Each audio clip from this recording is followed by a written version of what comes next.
dressing room and I'd say, now listen lads, you're the cream of Scottish football. We have scoured the world, we've found you, we've put you all together.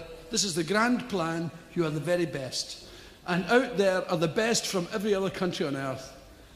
Right, you are the cream of the footballing world. So I wouldn't dream of telling you how to play it. You're better than I am, obviously. I never made it this far in my own career. So when you get out there and you get the ball, try and enjoy it. Get a feel of it. It's a fucking good ball. You've got lovely boots on.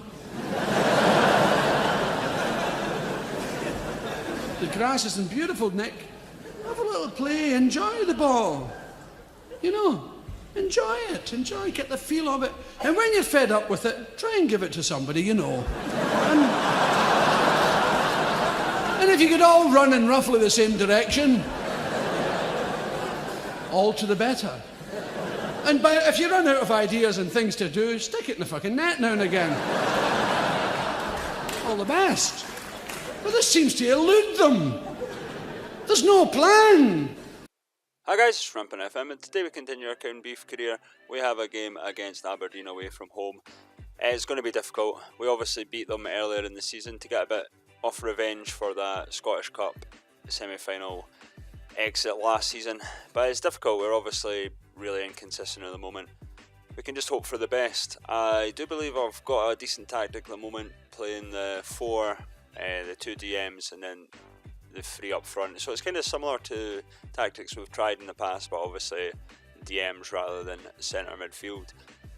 It'll be interesting, it really will. We'll have to wait and see how it goes. I think, I'm not saying, I don't, it's hard to say if we'll have a chance or not. Obviously we are kind of slipping down the league, if you will. Aberdeen just above us, obviously we've played one more game than them as well. Hamilton are kind of pushing away up at 3rd, but other than that, I mean, the sort of top 4 to maybe 8th, 9th, we're all in it. I mean, we're all pretty much similar in points. I mean, one win can change. So that's what we're really hoping for. We're hoping that we can maybe get a win from somewhere and, yeah, push basically. Top 6 is the priority, as I keep saying, but it really is. We have Hamilton next to our flying high too, so you know, we've already lost 2 games on the bounce. Aberdeen might beat us today, and yeah, it's not looking great so far. But yeah, January's coming up. We can make some signings if need be, but it looks like we are doing alright so far to sort of hold them. That's probably the objective. Obviously, I don't tend to go defensive too much. I tend to at least counter.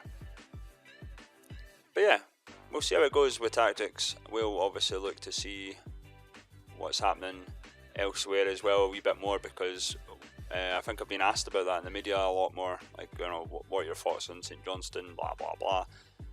Aberdeen have just scored, not great. It's typical.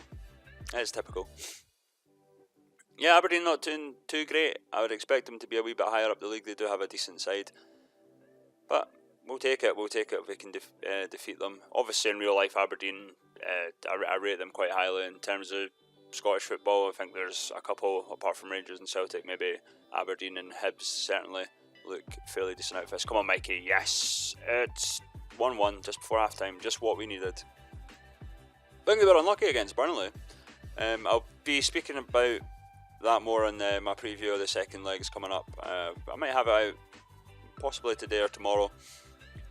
Yeah, but yeah, Aberdeen, fantastic. Their team on FM actually looks pretty good too, to be honest. But half time, we are 1-1. I think Aberdeen have really got the edge. And we've got a couple of yellow cards, which is never ideal, because that's not really how I like to play this game. Very little sending offs and yellow cards in my team, apart from Alan Campbell. He always seems to pick up 1 or 2. Yeah, it seems to be working alright so far. I'm quite happy, but we might make a couple of changes just for the guys on yellow cards. I'm always kind of wary of that. I'm kind of a wee bit weird of obviously making too many changes earlier on, because you do tend to get injuries and whatnot. You kind of get a wee bit screwed. Let's see. Yeah, we'll stick with that just now. Look at the opposition instructions, maybe. Nah. Yep. Took a while to load there. Let's go, guys, let's go. Better half. Encourage, let's go. Yeah, Aberdeen kind of getting more chances so far than us. But it's really up to us to see what we can really do. I mean, obviously I've mentioned tactics. We have changed a fair bit in tactics, but yeah, I should have done this in the lower leagues. I keep saying it. I kind of regret not sort of experimenting a wee bit more, because it's really hard now to get a familiar tactic. Yeah, the tactics are fine. I mean, really formation-wise, it's sometimes difficult. And one thing I need to stop doing, because I do it all the time, is sometimes I'll change the tactic on a match day, and then obviously you've already said to them in your sort of it's 2-0. Sorry, 2-1. Damn it. But yeah, I've noticed I've done this quite regularly, which doesn't help, is I've changed the tactics on the match day, and I've already done my brief, my match meeting or whatever it's called, so that doesn't help. It probably confuses the hell out of the players.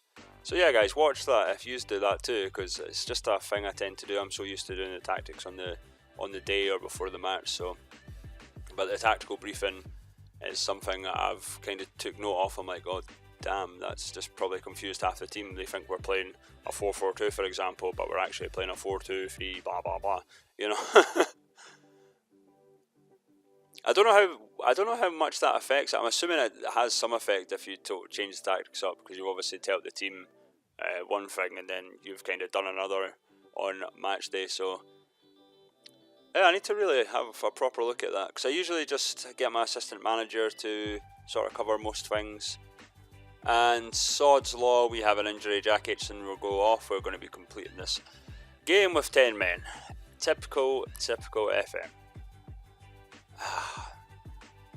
It's not good. And Aberdeen just scored. Well done, FM. Well done. It's not happened in a while that I remember.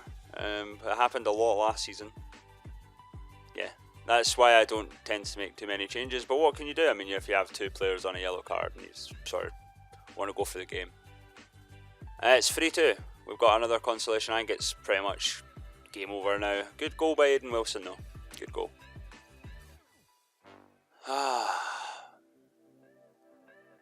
Another loss, and we play Hamilton, who are third, next. So that'll be a challenging game. I think we might be at home for that one. So yeah, I certainly rate Aberdeen over Hamilton actually. So it'll be interesting to see. They're obviously doing fantastically well, Hamilton, but we'll wait and see. What can we really say? They kind of just absolutely annihilated us. I think the scoreline kind of flattered the team. Let's see how we do it. What can we say? Ask assistant. Yeah. Taking the half again. So yeah, we dropped down to a wee bit. 8th. Not great. But we're still in there or thereabouts. You'll see that a lot of teams sort of in around the same place in terms of points. So that's it, guys. Hopefully you enjoyed it. We will come back for that Hamilton game. They are flying high, third, and they're kind of running away from the other teams kind of near us. So it'll be interesting. Hopefully we can get a win, for the love of God. Thank you for all the support as always. I will see you soon.